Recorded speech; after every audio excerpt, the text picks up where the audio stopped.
Libya under Muammar al-Gaddafi tried. What did they do to him? They killed him.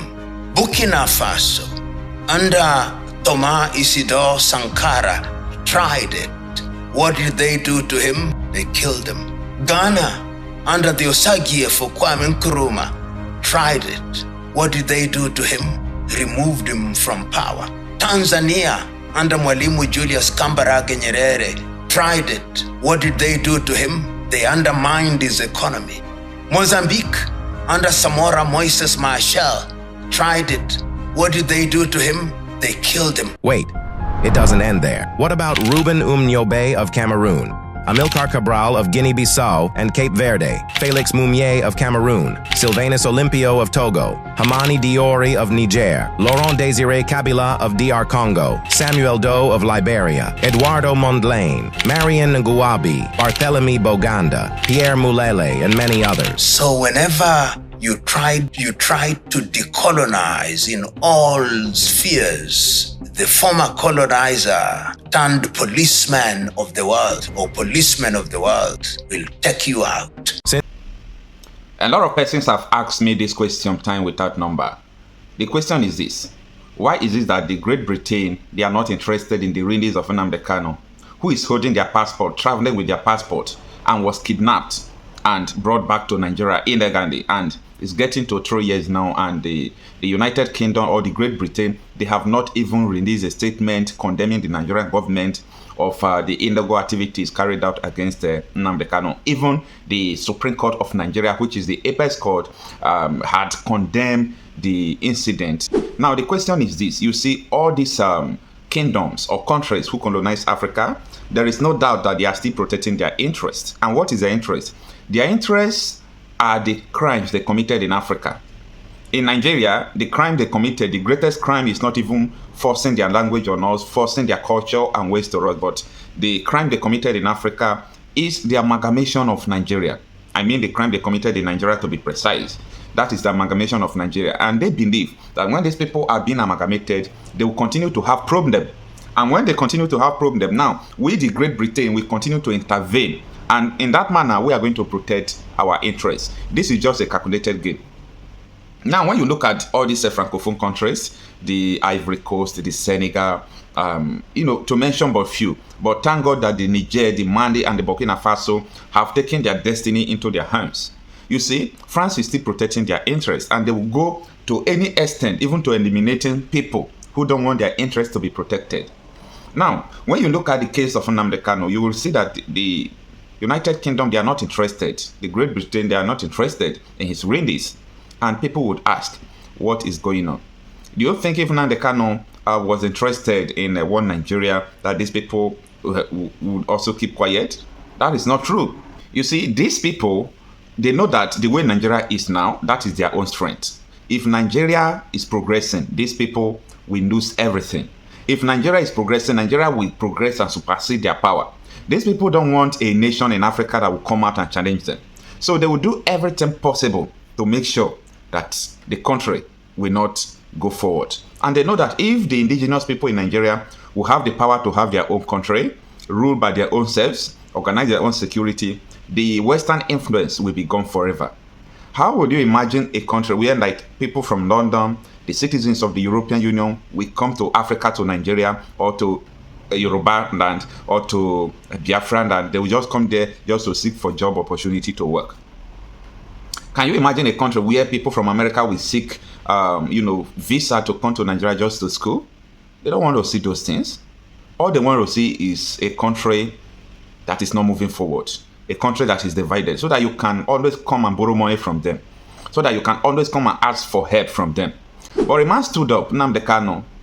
He stood up knowing the history of Nigeria, knowing the history and the roots of his people, started educating a lot of people. They hated him. Now, also during the Biafra War, from the history I read, I was not alive then. Great Britain, they sponsor so many countries against the indigenous people of Biafra country. Why? Because they don't want these people to divide. If these people divide, they will lose everything they thought that they are going to gain.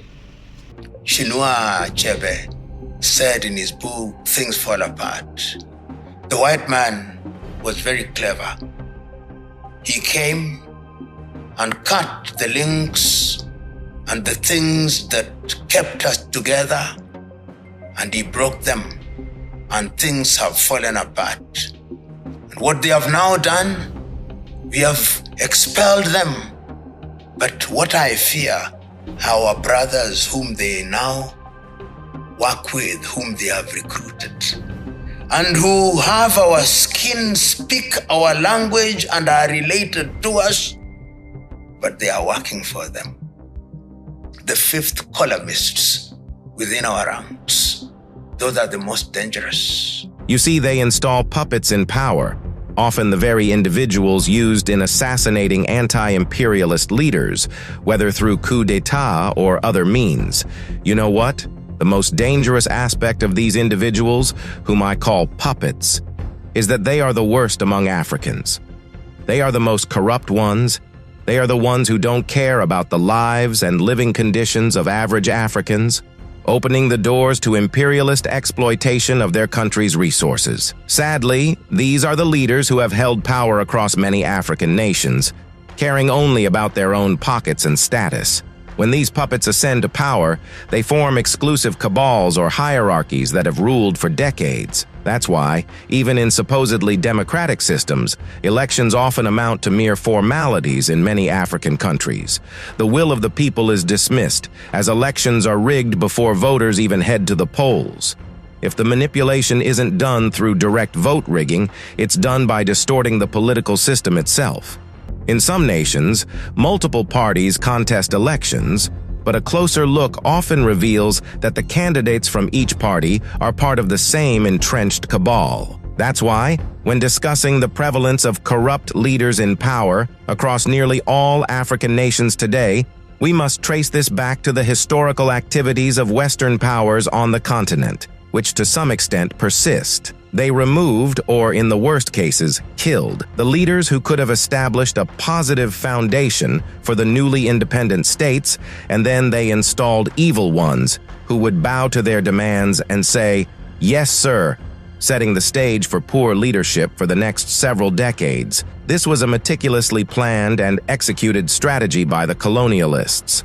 If that isn't the case, I can't imagine what else could explain it, because corruption and dishonest politicians exist in other parts of the world too. So why is it that only in Africa do the majority of those who gain power end up being the corrupt ones? And the honest question I am asking is this: do we Africans, we Nigerians, we the people, do we really understand what is going on in Africa? Do we really understand our common enemies? How long will it take us to know that an Hausa man is not your enemy, Yoruba man is not your enemy, Igbo man is not your enemy, Edo man is not your enemy? But our common enemies are these puppets who are the representative of the neo-colonists. These people, they are not interested in our welfare as far as they are in peace with our slave masters, those who came to Africa to destroy everything that we have. These people are our common enemy. They make sure that Africa will never grow strong, so that they can run over us, so that they can manipulate us, take our resources, lend us money, control us through IMF and the World Bank. This is their strategy. But most of our leaders are aware of this. Because of their desperation for power, they will connive with these neo-colonists to give them the power, not from the will of the people, to aid them in ascending into the throne. And when they get there, they will only carry out what the neo-colonists ask them to do, and not the people. And the only option that the people have now is for the people to arise and let them know that the power belongs to the people.